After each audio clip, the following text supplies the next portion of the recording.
Hello everyone, मैं अभिषेक कुमार और इस लेक्चर में हम बात करने जा रहे हैं डिग्री ऑफ फ्रीडम की। इंपॉर्टेंट एस्पेक्ट है थर्मोडायनेमिक्स का, बिना इसकी जानकारी की चीजें रह जाएंगी अधूरी। तो चलिए काम शुरू करते हैं। डिग्री ऑफ फ्रीडम का मतलब कि एक गैसेस पार्टिकल कितने इंडिपेंडेंट तरीकों से एनर्जी पा सकता है। जो मैंने डेफिनेशन लिख रखा है कि it is defined as the number of independent ways in which a gases particle can have energy. जैसे कि बात करूं मैं मोनो एटॉमिक पार्टिकल, आप चाहे तो स्क्रीन पर उसका डेफिनेशन लिख लें अभी, कि जितने इंडिपेंडेंट तरीकों से एक गैस का पार्टिकल, या यूं कहो कि जितने इंडिपेंडेंट मोशन कर सकेगा गैसेस पार्टिकल, ऐसा भी किताबों में लिखा मिलेगा कि number of independent motions which a gases particle में have is known as degree of freedom, ये भी कहते हैं। तो देखो, मोशन करेगी पार्टिकल तो एनर्जी तो आएगी।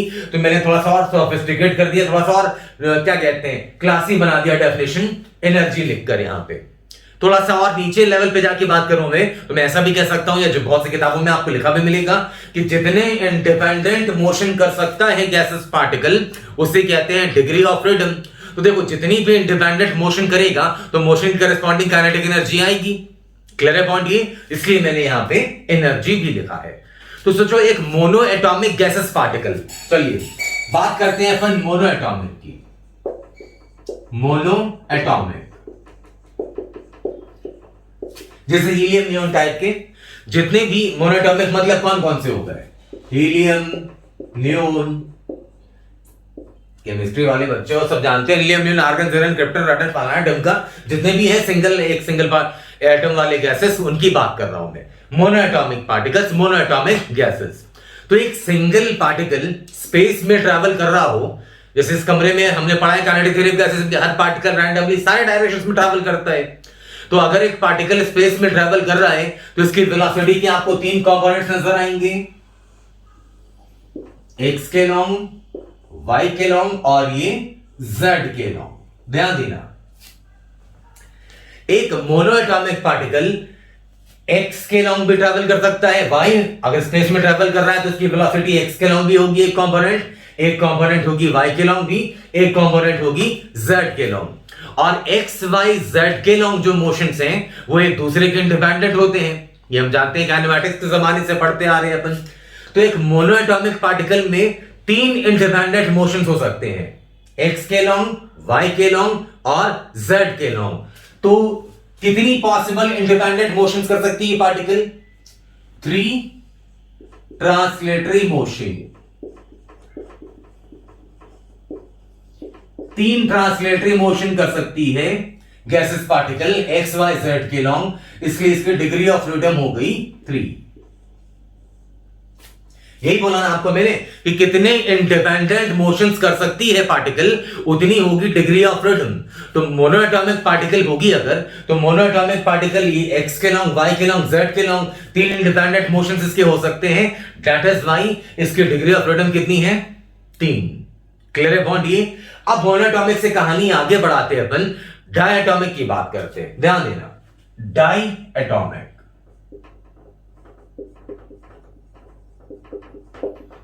जैसे H2, N2, इस तरीके के डाई एटॉमिक जो पार्टिकल्स होंगे, मैं पहले बना दूं उसका स्ट्रक्चर, फिर आपको ज्यादा बेटर समझ में आएगा। जैसे मान लो एक ये है एक एटम और बॉन्ड बना है, ये रहा दूसरा एटम, ठीक है, ये है डाई एटॉमिक पार्टिकल। तो यहां से ध्यान देना, मैं जो ज्वाइनिंग लाइन है जो दोनों एटम्स को ज्वाइन कर रही है बॉन्ड, यहां से इसमें कोई एक्सिस मान लो, मैं इसको मान लेता हूं एक्स एक्सिस, इसके परपेंडिकुलर ये वाई एक्सिस और इसके परपेंडिकुलर ये ऊपर की तरफ ये जेड एक्सिस। तो डाई एटॉमिक पार्टिकल, पहले बताओ ट्रांसलेटरी मोशन कितने हो सकते हैं इसके? 3। ये डायटोमिक, अगर मान लो कि डायटोमिक पार्टिकल H2 हाइड्रोजन अगर ट्रैवल कर रहा है यहां पे, तो इसकी वेलोसिटी की एक कंपोनेंट होगी एक्स के लॉन्ग भी, एक वाई और जेड। तो ट्रांसलेटरी मोशन की पॉसिबिलिटीज तो 3 अभी भी बन रही है। ध्यान से सुनना क्या बोल रहा हूं मैं। मान लो कि हाइड्रोजन का एक पार्ट, हाइड्रोजन भी हो, हालांकि बहुत कम होता है, मान लो कि N2, नाइट्रोजन होता है ना भैया, N2 का जो गैसेस पार्टिकल एक मॉलिक्यूल है जो ट्रैवल कर रहा है स्पेस में, तो इसकी वेलोसिटी की 3 कंपोनेंट्स हो सकती हैं, एक्स वाई जेड के लॉन्ग, और एक्स वाई जेड एक दूसरे के इंडिपेंडेंट हैं। इसलिए 3 ट्रांसलेटरी मोशन हो सकती है यहां पे भी। तो डायटोमिक में 3 ट्रांसलेटरी मोशंस पॉसिबल हैं एक्स वाई जेड के लॉन्ग।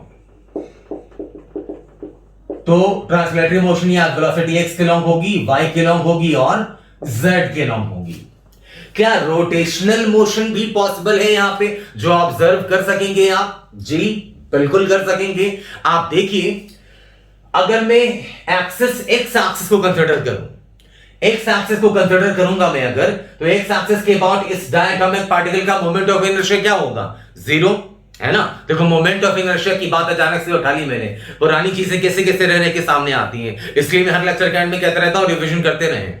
ध्यान दें, डायटोमिक पार्टिकल में अगर मान लो कि जो ज्वाइन कर रही है बॉन्ड दोनों को, उसे कोई एक्सिस मान लो, एक्स वाई जेड कुछ भी, एक्स मान लिया मैंने, तो इस एक्स एक्सिस के अलोंग, अगर इस एक्स एक्सिस के अबाउट अगर मैं इस डायटोमिक पार्ट गैस का अगर मैं निकालूं मोमेंट ऑफ इनर्शिया, तो होगा 0। तो एक्स एक्सिस के अलोंग अगर मोमेंट ऑफ इनर्शिया 0 है, तो जितनी भी रोटेशनल क्वांटिटीज हैं वो ऑब्जर्व नहीं कर सकेंगे आप। मोमेंट ऑफ इनर्शिया तो पहचान होती है रोटेशनल मोशन की, उसके बाद आगे की चीजें पढ़ते हैं अपन। तो एक्स एक्सिस के अलोंग मोमेंट ऑफ इनर्शिया है 0, लेकिन वाई और जेड के अलोंग तो 0 नहीं है मोमेंट ऑफ इनर्शिया, क्योंकि मोमेंट ऑफ इनर्शिया वाई और जेड के अलोंग 0 नहीं है, मतलब कि आप वाई और जेड के अलोंग भी मोशन ऑब्जर्व करेंगे। कौन सा मोशन? किसकी बात कर रहा हूं मैं? रोटेशनल मोशन की बात कर रहा हूं, है ना। तो क्योंकि x के अलोंग मोमेंट ऑफ इनर्शिया 0 है, इसलिए x के अलोंग रोटेशनल मोशन आप ऑब्जर्व नहीं कर सकेंगे। लेकिन y और z के अलोंग मोमेंट ऑफ इनर्शिया 0 नहीं है, दैट इज वाई y और z के अलोंग रोटेशनल मोशन ऑब्जर्व करोगे। और क्योंकि y और z के अलोंग रोटेशनल मोशन ऑब्जर्व करोगे आप, इसका मतलब कि एक एंगुलर वेलोसिटी आपको दिखाई देगी y के अलोंग और एक एंगुलर वेलोसिटी दिखाई देगी आपको z के अलोंग। तो यहां पे 2 रोटेशनल मोशंस भी हो रहे हैं। तो जैसे मैंने डायग्राम बनाया उसके हिसाब से अगर मैं बात करूं, तो y के लॉन्ग रोटेशनल मोशन देखोगे तो ओमेगा y दिखेगा आपको, और z के लॉन्ग तो ओमेगा z। तो डाई एटॉमिक गैसेस पार्टिकल कितने तरह की इंडिपेंडेंट मोशन कर सकता है? 5 तरीके की। ट्रांसलेशनल तो होगा ही, एक्स वाई जेड कहीं भी जा सकता है, या यू स्पेस में रहेगा तो तीनों कंपोनेंट्स एग्जिस्ट करेंगी। तो 3 ट्रांसलेशनल तो डेफिनेटली है, साथ में 2 रोटेशनल भी है। 2 रोटेशनल क्यों बोला मैंने, 3 क्यों नहीं बोला? क्योंकि पार्टिकल्स को ज्वाइन करने वाली जो लाइन है उसके अबाउट मोमेंट ऑफ इनर्शिया है 0, उस लाइन के अबाउट, उस एक्सिस के अबाउट आप रोटेशनल मोशन ऑब्जर्व नहीं कर सकेंगे। तो टोटल इंडिपेंडेंट मोशन कितनी हो गई इसकी? 5। तो डायटोमिक के डिग्री, डायटोमिक गैसेस की हो गई डिग्री ऑफ फ्रीडम 5।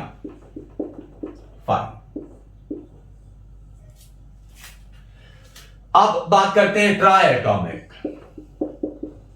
या पॉली एटॉमिक जिसको कह दो।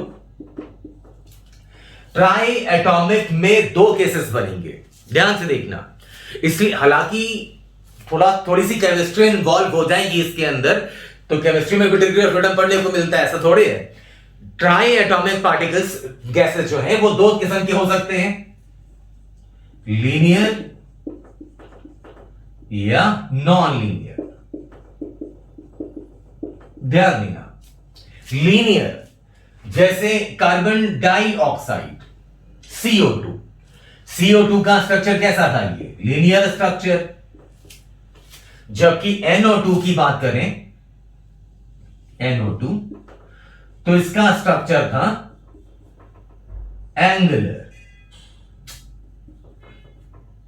ये क्योंकि केमिस्ट्री में पढ़ाओगे नाइट्रोजन पे लोन पे रह जाता है ना। ये केमिस्ट्री की बात है, आप उसे बेटर जानते होंगे, मैं तो फिजिक्स जानता हूं जो आपको पढ़ाता हूं। ध्यान दीजिए प्लीज, CO2 इसका स्ट्रक्चर केमिस्ट्री में पढ़ाओगे आपने लीनियर। तो अगर ये लीनियर है तो इससे ज्वाइन करने वाली जो लाइन है, अगर मैं इसको एक्सिस मानूं, तो इसके बाद मोमेंट ऑफ इनर्शिया कितना हो जाएगा? 0। तो इसका बिहेवियर तो डायटोमिक जैसे ही हो जाएगा फिर। लेकिन ट्राई एटॉमिक अगर हो गया तो इस एक्सिस के अबाउट लोगे मोमेंट ऑफ इनर्शिया, तो इन दोनों का तो 0 होगा, लेकिन इसका एग्जिस्ट करेगा। अगर इस एक्सिस के अबाउट लोगे तो इस N और O का तो 0 हो जाएगा, लेकिन इसका एग्जिस्ट करेगा। अगर इन दोनों ऑक्सीजन को ज्वाइन करते हुए एक्सिस बनाओगे तो इन दोनों ऑक्सीजन आइटम्स का तो जीरो हो जाएगा मोमेंट ऑफ इनर्शिया, लेकिन नाइट्रोजन का एग्जिस्ट करेगा। तो अगर मान लो ट्राइएटॉमिक पार्टिकल है, ट्राइएटॉमिक गैसेस हैं अगर CO2 NO2 की जैसे, तो CO2 लीनियर है, तो लीनियर है तो इसका बिहेवियर वैसे ही हो गया जैसा डायटॉमिक में है, क्योंकि इनमें से गुजरने वाली एक लाइन ऐसी है जिसके बाद पूरे मॉलिक्यूल का मोमेंट ऑफ इनर्शिया जीरो होगा। तो लीनियर है अगर तो ट्रांसलेटरी मोशन तो होगा, 3 ट्रांसलेटरी, T फॉर ट्रांसलेटरी लिख दिया मैंने। लीनियर अगर है तो स्पेस में तो गैसेस मूव करेंगी ना, चाहे डायटॉमिक हो चाहे ट्राइएटॉमिक, यहां पे बहुत सारे गैसेस हो सकते हैं। तो अगर ट्राइएटॉमिक भी गैस होगा, स्पेस में ट्रैवल कर रहा है अगर, तो उसके वेलोसिटी के एक कंपोनेंट है x के लॉन्ग, एक y के लॉन्ग, एक z के लॉन्ग, तो वो 3 ट्रांसलेटरी मोशंस तो होंगी ही, लेकिन लीनियर है ये, इसलिए इसकी इस एक्सिस के बाद मोमेंट ऑफ इनर्शिया जीरो है। एक एक्सिस है जिसके बाद मोमेंट ऑफ इनर्शिया जीरो है, तो बाकी 2 एक्सिस बची हैं आपकी, तो 2 रोटेशनल भी होंगे। मतलब डिग्री ऑफ फ्रीडम कितनी हो गई आपकी? 3 और 2 5। क्लियर है पॉइंट? ये नॉन लीनियर है अगर, तो कोई भी एक्सिस ऐसी एग्जिस्ट नहीं करती जिसके about moment of inertia zero हो। मतलब कि 3 तरह के रोटेशनल मोशन देखने को मिलेगा आपको यहां पे। तो नॉन लीनियर में 3 ट्रांसलेटरी तो होगी ही, स्पेस में ट्रैवल करेगी gases particle, X Y Z तीनों कंपोनेंट्स होंगे, तो ट्रांसलेटरी तो होगी ही 3, चाहे कैसा भी गैसेस पार्टिकल हो। लेकिन यहां पे किसी भी एक्सिस के बाद मोमेंट ऑफ इनर्शिया जीरो नहीं है, इसलिए एक्स वाई जेड तीनों के लॉन्ग आपको रोटेशनल मोशन भी देखने को मिलेगा। तो यहां पे 3 रोटेशनल मोशन भी मिलेंगे आपको देखने को। तो 3 और 3 क्या आ गया? डिग्री ऑफ फ्रीडम कितनी आ गई इसकी? 6। तो ट्राई एटॉमिक में हालांकि फिजिक्स के सेगमेंट में हम उम्मीद करेंगे कि अगर CO2 या NO2 बोला है उन्होंने तो लीनियर नॉन लीनियर की बातें वो बताएंगे, लेकिन अगर ना बताएं तो केमिस्ट्री भी, क्योंकि एग्जाम देंगे आप तो फिजिक्स केमिस्ट्री में तीनों रहेगा, तो केमिस्ट्री का कॉन्सेप्ट आपको इस्तेमाल करना पड़ेगा। एक नजर आपको देखना पड़ेगा कि स्ट्रक्चर जो है वो लीनियर है कि नॉन लीनियर। जाहिर है कि लीनियर है तो एक रोटेशन मोशन नहीं दिखाई देगी, क्योंकि एक एक्सिस ऐसी होगी जिसके बाद मोमेंट ऑफ इनर्शिया जीरो होगा। मोमेंट ऑफ इनर्शिया जीरो होने का मतलब कि उस एक्सिस के अबाउट रोटेशनल मोशन नहीं देख सकते अपन, है ना। तो ट्राइएटॉमिक में डिग्री ऑफ फ्रीडम 5 भी हो सकता है, 6 भी, वो डिपेंड करेगा लीनियरिटी पे। लीनियर तो 5, नॉन लीनियर तो 6। क्लियर है पॉइंट? ही अब रोटेशनल मोशन का इफेक्ट भी देख लिया हमने, ट्रांसलेशन भी देख लिया, क्या कोई और पॉसिबिलिटीज है? तो जी हां, 2 स्पेशल केसेस है, ध्यान दीजिए, जिसे आप जरूर से याद रखेंगे। स्पेशल केस 2 है। देखो, वैसे टेंटेटिवली किताबों में ऐसा लिख देते हैं वो कि बहुत कम टेम्परेचर पे, very low temperature, rotational degree of freedom खत्म हो जाती है, और जब बहुत हाई टेम्परेचर होगा, एक्सट्रीमली हाई टेम्परेचर, तो 2 एडिशनल डिग्री ऑफ फ्रीडम आती है जिसे बोलते हैं vibrational degree of freedom. Molecules जो है वो वाइब्रेट करने लगते हैं अपने एक्सिस के अबाउट। क्लियर है? तो at very low temperature,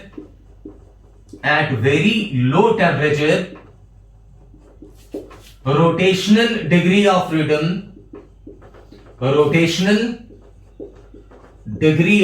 freedom vanishes, गायब हो जाएगा, खत्म हो जाएगा। बहुत लो टेम्परेचर पे rotational degree of freedom, rotational motion gases particles के बहुत कम हो जाएंगे। और कितना, लेकिन लो टेम्परेचर बोले तो कितना, एग्जैक्ट डेटा किताबों में नहीं देते, टेंटेटिव कहीं पे पढ़ने को मिला था मुझे कभी, तो मैं वो लिख रहा हूं। वेरी लो टेम्परेचर का मतलब हो गया 70 केल्विन से कम। 70 केल्विन कितना कम टेम्परेचर हुआ? 273.15 केल्विन होता है 0 डिग्री सेल्सियस। तो ये तो बहुत नेगेटिव में टेम्परेचर है। तो वही कह रहा था मैं आपको कि अगर टेम्परेचर बहुत कम हो जाए तो रोटेशनल डिग्री ऑफ फ्रीडम खत्म हो जाती है। और एट वेरी हाई टेम्परेचर,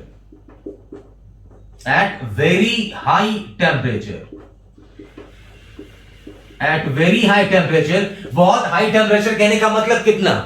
तो मतलब हाई, कोई एग्जैक्ट टेंटेटिव डेटा नहीं है, लेकिन मैं लगभग बता दूं 5000 केल्विन। अगर टेम्परेचर बहुत ज्यादा है, अराउंड 5000 केल्विन से ज्यादा, तब 2 additional vibrational degree of freedoms are added. ये वाइब्रेशन की वजह से, वाइब्रेशनल डिग्री ऑफ फ्रीडम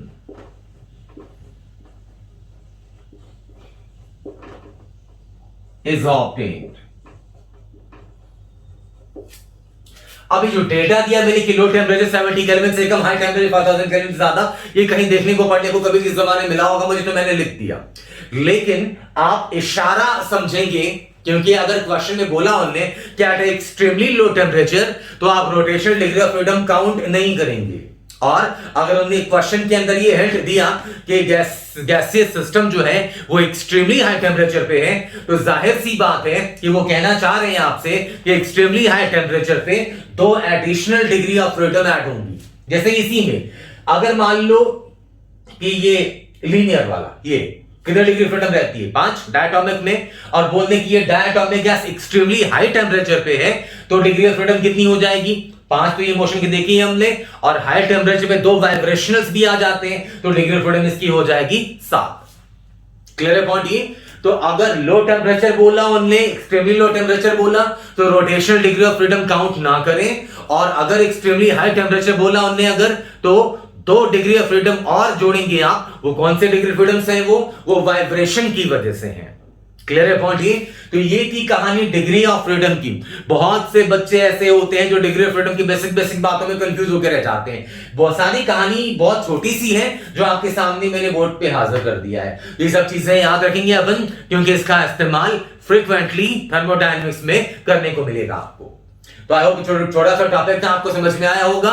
मिलता हूं अगले क्लास में नए टॉपिक के साथ, तब तक पढ़ते रहिए, रिवीजन करते रहिए। Thank you so much. जय हिंद, जय भारत।